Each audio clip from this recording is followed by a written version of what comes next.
Barnabas, നമുക്ക് എമ്മൗസിലേക്ക് പോകാം. ഇനി ഈ നഗരത്തിൽ എന്ത് നടക്കുന്നു പറയാനാവില്ല.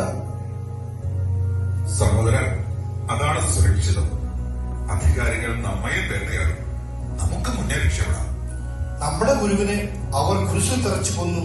ഇനി അവരുടെ ലക്ഷ്യം നാം ആയിരിക്കും.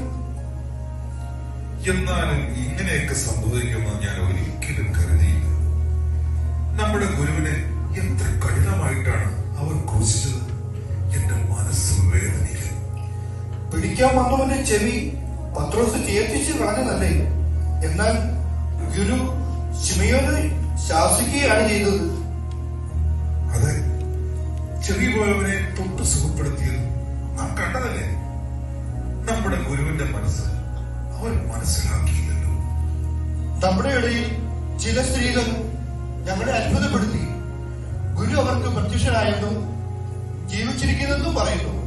ഇതെല്ലാം സത്യമാണോ? ഞങ്ങളുടെ കൂടെ ഉണ്ടായിരുന്ന ചിലർ കല്ലറയിലേക്ക് പോയി. അവരും ആ സ്ത്രീകൾ പറഞ്ഞതുപോലെ കണ്ടു. സഹോദരരെ, നിങ്ങൾ എവിടെ പോകുന്നു? ഞാനും നിങ്ങളുടെ കൂടെ വരുന്നു. എനിക്ക് വഴി അത്ര നിശ്ചയമില്ല. ഓ, ആയിക്കോട്ടെ. വഴി അത്ര സുരക്ഷിതമല്ല. പ്രത്യേകിച്ച് ഈ ദിവസങ്ങളിൽ കലാപത്തിനും സാധ്യതയുണ്ടെന്നാണ് കേൾക്കുന്നത്. എന്താണ് വിഷയം? ഈ ഇടപെടെ നടന്ന കാര്യങ്ങളെ കുറിച്ച് അറിയാൻ നീ ഒരു അപരിചിതനാണോ? എന്തു കാര്യങ്ങൾ? ഞങ്ങളുടെ ഗുരുവും കർത്താവുമായ ഈശോ ഈ നഗരത്തിൽ ക്രൂരമായി പീഡിപ്പിക്കപ്പെടുകയും ഞങ്ങളുടെ തന്നെ പുരോഹിതരും നേതാക്കളും അവനെതിരെ തെറ്റായ വിധി പ്രസ്താവിക്കുകയും കുരിശിൽ തറച്ചു കൊല്ലുകയും ചെയ്യും. അവൻ ദൈവത്തിന്റെ മനുഷ്യരുടെ മുമ്പിൽ വാക്കിലും പ്രവൃത്തിയിലും ശക്തനായ പ്രവാചകനായിരുന്നു. ഇസ്രായേലിനെ റോമക്കാരിൽ നിന്ന് അവൻ രക്ഷപ്പെടുത്തുമെന്ന് ഞങ്ങൾ കരുതി. എന്നാൽ അവൻ ക്രൂശിക്കപ്പെട്ട് മരിച്ചു. ഇന്നത് 3-ാം ദിവസമാണ്. നിങ്ങൾ തീർത്തും ദോഷന്മാരായില്ലെങ്ങനെ? പ്രവാചകന്മാർ പറഞ്ഞിട്ടുള്ളത് വിശ്വസിക്കാൻ കഴിയാത്ത വിധം നിങ്ങളുടെ ഹൃദയം മന്ദീഭവിച്ചിരിക്കുന്നു. ക്രിസ്തു അതെല്ലാം സഹിച്ച് മഹത്വത്തിലേക്ക് പ്രവേശിക്കലിരുന്നില്ലേ? മോശ തുടങ്ങി എല്ലാ പ്രവാചകന്മാരും അവനെക്കുറിച്ച് എഴുതപ്പെട്ടത് നിങ്ങൾ വായിച്ചിട്ടില്ലേ? അവൻ മർദ്ദിക്കപ്പെടുകയും പീഡിപ്പിക്കപ്പെടുകയും ചെയ്തു. എങ്കിലും അവൻ ഉരിയാടിയില്ല. കൊല്ലാൻ കൊണ്ടുപോകുന്ന കുഞ്ഞാടിനെ പോലെയും രോഗം കത്തിരിക്കുന്നവരുടെ മുമ്പിൽ നിൽക്കുന്ന ചെമ്മരിയാടിനെ പോലെയും അവൻ മൗനം പാലിച്ചു. ആരെ കുറിച്ചാണ് ഇത് പറഞ്ഞിരിക്കുന്നത്? അവന് ക്ഷതമേൽക്കണമെന്നത് കർത്താവിന്റെ ഹിതമായിരുന്നു. അവിടെ നിന്നാണ് അവനെ ക്ലേശങ്ങൾക്ക് വിട്ടുകൊടുത്തത്. അവൻ ഒരു അതിക്രമവും ചെയ്തില്ല. അവന്റെ വായിൽ നിന്നും വഞ്ചന പുറപ്പെട്ടുമില്ല. എന്നിട്ടും ദുഷ്ടരുടെയും ധനികരുടെയും ഇടയിൽ അവൻ സംസ്കരിക്കപ്പെട്ടു. എന്തിനു വേണ്ടിയായിരുന്നു അവൻ ഇതെല്ലാം സഹിച്ചത്? അവൻ എല്ലാ കാര്യങ്ങളും നന്നായി ചെയ്യും. അവൻ ഇസ്രായേലിന്റെ രാജാവായി വാഴും എന്ന് ഞങ്ങൾ കരുതി. എല്ലാ ജനങ്ങളും അവന് ഹോസാന പാടി. പക്ഷേ ഒരു തെറ്റും ചെയ്യാത്ത അവനെ എന്തിനു ക്രൂശിച്ചു? നമുക്ക് വേണ്ടിയാണ് അവൻ ഇതെല്ലാം സഹിച്ചത്. നമ്മുടെ പാപങ്ങൾ ദൈവം അവന്റെ മേൽ ചുമത്തി ബലിയാകാനുള്ള കുഞ്ഞാടായി അവൻ തന്നെ സമർപ്പിച്ചു. ഏഷ്യാ ദീർഘദർശി പ്രവചിച്ചത് നിങ്ങൾ വായിച്ചിട്ടില്ലേ? ആടുകളെ പോലെ നാം വഴിതെറ്റിപ്പോയി. നാം ഓരോരുത്തരും സ്വന്തം വഴിക്ക് പോയി. നമ്മുടെ അകൃത്യങ്ങൾ കർത്താവ് അവന്റെ മേൽ ചുമത്തി. അവിടെ നിന്നാണ് അവനെ ക്ലേശങ്ങൾക്ക് വിട്ടുകൊടുത്തത്. മാത്രമല്ല, അവൻ ഇക്കാര്യങ്ങളെല്ലാം നിങ്ങളുടെ കൂടെ ആയിരിക്കുമ്പോൾ പറയുകയും ചെയ്തിരുന്നില്ലേ? ശരിയാണ്. ശിഷ്യനുമൊത്ത് പെസഹഭക്ഷണത്തിൽ ഇരുന്നപ്പോൾ തങ്ങളിൽ ഒരാൾ തന്നെ ഒറ്റിക്കൊടുക്കുമെന്ന് അവൻ പറഞ്ഞിരുന്നു. യൂദാസ്കറിയായി ഇതെങ്ങനെ ചെയ്യാൻ തോന്നിച്ചു? അന്നത്തെ പെസഹ ഭക്ഷണത്തിന് ശേഷം രാത്രി കെദ്രോൻ നദി കടന്ന് ഞങ്ങൾ ഗത്സമൻ തോട്ടത്തിൽ പ്രാർത്ഥിക്കാൻ പോയപ്പോൾ യൂദാസ് അവിടെയില്ലായിരുന്നു. അവന് തെറ്റായ സുഹൃത്ബന്ധങ്ങൾ ഉണ്ടായിരുന്നു. ഗുരു ഇതേക്കുറിച്ച് അവനോട് പറഞ്ഞിരുന്നു. പണസഞ്ചി അവന്റെ കൈവശമായിരുന്നതിനാൽ ഞങ്ങൾക്ക് അത് മനസ്സിലായില്ല. പുരോഹിതനും ദൈവജ്ഞരുമായി വഴിവിട്ട ബന്ധം അവനുണ്ടായിരുന്നു. പണം ലഭിക്കുമെന്ന സുഖത്തിൽ അവൻ ഗുരുവിനെ ഒറ്റിക്കൊടുത്തു. ഈശോ നൽകിയ മുന്നറിയിപ്പുകൾ അവഗണിച്ചതാണ് അവനെ ഇപ്രകാരം ചെയ്യാൻ പ്രേരിപ്പിച്ചത്. ഞങ്ങൾക്ക് ഇതൊന്നും അന്ന് മനസ്സിലായില്ല. ഞങ്ങളുടെ കൂടെ ആയിരുന്നപ്പോൾ ഈശോ ഇതെല്ലാം ഞങ്ങളോട് സൂചിപ്പിക്കുക പോലും ചെയ്തിരുന്നു. സഹോദര, രാത്രി ഇരുട്ട് കൂടി വരുന്നു. നമുക്ക് ഇന്ന് രാത്രി ഈ സത്രത്തിൽ തങ്ങി നാളെ നമുക്ക് യാത്ര തുടങ്ങാം. അതാണ് നല്ലത്. ഞങ്ങൾ ഭക്ഷണം ഒരുക്കട്ടെ.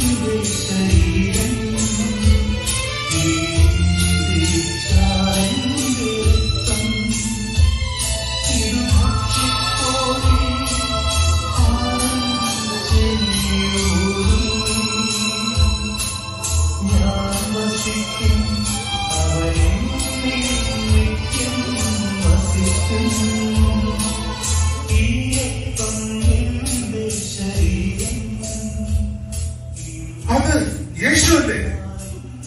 ഞങ്ങളുടെ കർത്താവേ, ഇത് നീ തന്നെയായിരുന്നു. വഴിയിൽ വെച്ച് അവൻ വിശുദ്ധ ലിഖിതം വിശദീകരിച്ചപ്പോൾ നമ്മുടെ ഹൃദയം ജ്വലിച്ചിരുന്നില്ലേ? കർത്താവേ, അങ്ങ് എവിടെയുണ്ട്? അവൻ മരിച്ചിട്ടില്ല, ജീവിച്ചിരിക്കും.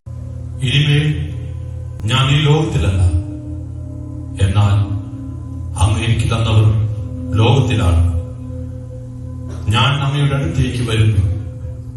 അതിനാൽ ദുഷ്ടരിൽ നിന്ന് ഇവരെ കാത്തുകൊള്ളണമേ എന്നാണ് ഞാൻ പ്രാർത്ഥിക്കുന്നത്.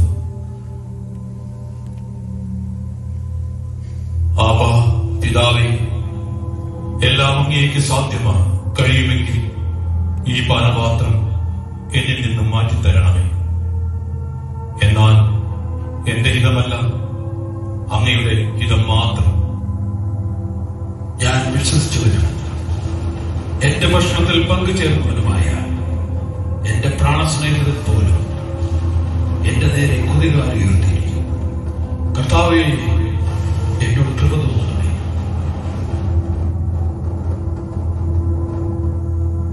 നിങ്ങൾ ഉറങ്ങി വിശ്രമിക്കുന്നു. മതി, സമയമായിരിക്കുന്നു.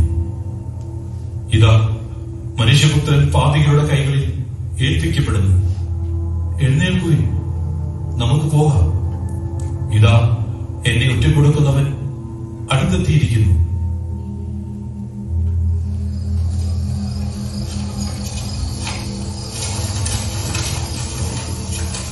നിങ്ങൾ ആരെയാണ് അന്വേഷിക്കുന്നത്? അത് ഞാനാണ്.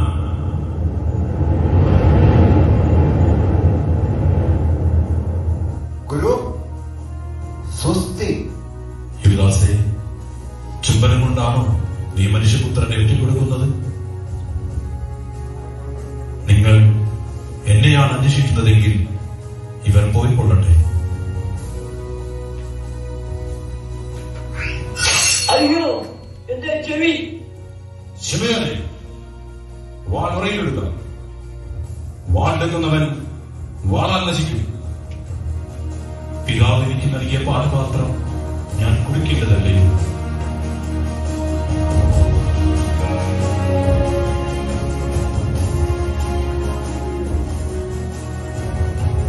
ഇവർ നിനക്കെതിരെ സാക്ഷ്യപ്പെടുത്തുന്നതിന് നിനക്ക് മറുപടി ഒന്നും പറയാനില്ലേ?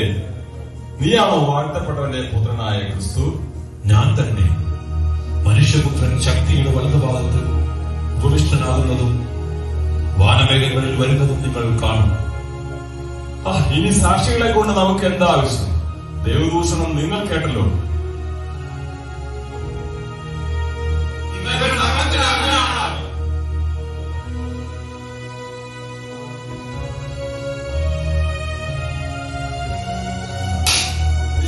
പ്രവാചകനാണെങ്കിൽ നിന്നെ അടിച്ചവൻ ആരെന്ന് പ്രവചിക്കും. ഇവൻ യൂതന്മാരുടെ രാജാവല്ലേ? ആലയം പൊളിച്ച് 3 ദിവസം കൊണ്ട് പുനർനിർമ്മിക്കുമെന്ന് പറഞ്ഞു. ഇവനാണോ ക്രിസ്തു?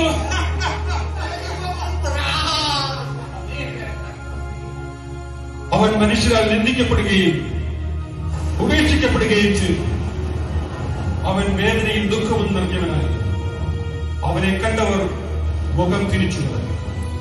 അവൻ നിന്ദിക്കപ്പെട്ടു, നാം അവരെ ബഹുമാനിച്ചതിൽ.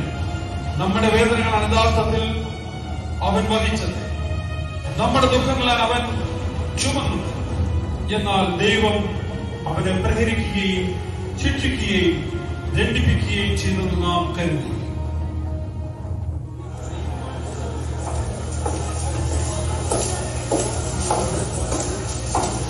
ഈ മനുഷ്യൻ ഞങ്ങളുടെ ജനത്തെ വഴിതെറ്റിക്കും. സീസറിന് നികുതി കൊടുക്കുന്നത് നിരോധിക്കണമെന്ന് പറഞ്ഞു ഞങ്ങൾ കേട്ടു. താൻ രാജാവായ ക്രിസ്തുവാണെന്നും അവകാശപ്പെടുന്നു. വധശിക്ഷ അറിയിക്കുന്ന ഒരു കുറ്റവും ഞാൻ അവനിൽ കണ്ടില്ല. അതുകൊണ്ട് ഞാൻ അവനെ ചമ്മട്ടി കൊണ്ടടിപ്പിച്ചു വിട്ടേക്കും.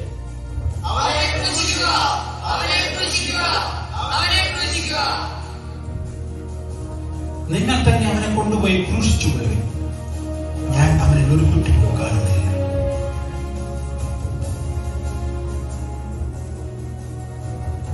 ഈ നീതിമാന്റെ രക്തത്തിൽ എനിക്ക് പങ്കില്ല. അത് നിങ്ങളുടെ കാര്യമാണ്. അവന്റെ രക്തം ഞങ്ങളുടെ സന്തതിമായിക്കൊള്ളട്ടെ. നമ്മുടെ അതിക്രമങ്ങൾക്ക് വേണ്ടി അവൻ മുറിവേൽക്കപ്പെട്ടു, നമ്മുടെ അകൃത്യങ്ങൾക്ക് വേണ്ടി ക്ഷണമേൽപ്പിക്കപ്പെട്ടു.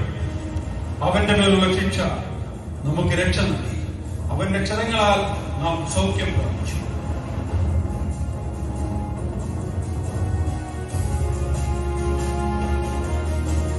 നീയും നസ്രായനായ യേശുവിന്റെ കൂടെ ഉണ്ടായിരുന്നില്ലേ? നീ പറയുന്നത് എന്തെന്ന് ഞാൻ അറിയുന്നില്ല. എനിക്ക് മനസ്സിലാകുന്നില്ല. ഇവൻ അവരിൽ ഒരുവനാണ്. സ്ത്രീയെ, നീ എന്താണ് ഈ പറയുന്നത്?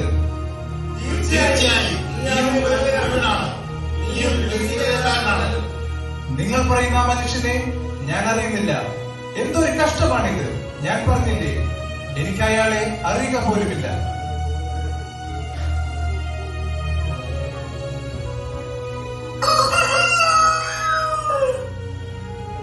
സത്യമായി ഞാൻ നിന്നോട് പറയുന്നു, ഇന്ന് രാത്രിയിൽ തന്നെ കോഴി 2 പ്രാവശ്യം കൂറുന്നതിന് മുമ്പ് നീ എന്നെ 3 പ്രാവശ്യം നിഷേധിച്ചു പറയും.